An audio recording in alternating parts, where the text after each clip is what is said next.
In this lecture, we are going to see the remaining options and tools that are available in WP Rocket Cache plugin. Coming to the database tab, here you can see post cleanup, comments cleanup, transients cleanup, database cleanup, and some other too. What this essentially does is we have installed WP database or WP optimize plugin in our previous page speed optimizing technique. This tab just replaces that entire plugin. Now let's see what you can do with this tab. Just select revisions, auto drafts, trashed post, spam comments, trashed comments, and then click save and optimize button. When you click on this button, all the checkboxes that you have checked will be deleted from your database. That is, your database will be cleaned. What is this post revisions? Whenever you publish a post, the first revision is created, and whenever you make a change, for each change you make and for the each time you click on that update button, a revision is created. So normally you don't require the previous revisions of changes that you have made. So when you check on this checkbox, those revisions will get deleted when you click save and optimize. Similarly, you can delete all the auto drafts, trashed post, spam and trashed comments, and unused tables in your database. You can even schedule automatic cleanup. You can schedule it to daily or weekly or monthly. But coming to transients, I don't recommend to clear expired or all transients. Sometimes this may mess up with your database.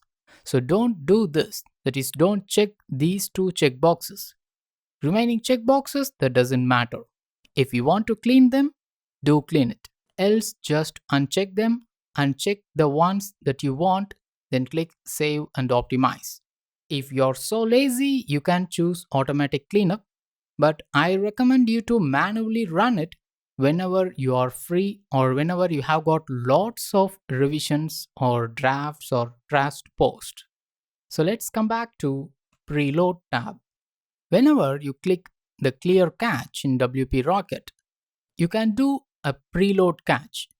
And when you click on this preload cache, all the cache files that are cleared will get preloaded automatically. That's what done with this manual preload. But when you choose automatic, then WP automatically preloads your content and creates the cached files. So choose both of them and select Save Changes. If you are going to provide a sitemap to preload, then enter the URL of that sitemap here and check Activate the sitemap preloading. If you have installed Yoast SEO plugin, then WP Rocket will automatically detect it. Then you can just select Yoast SEO XML sitemap and click Save Changes.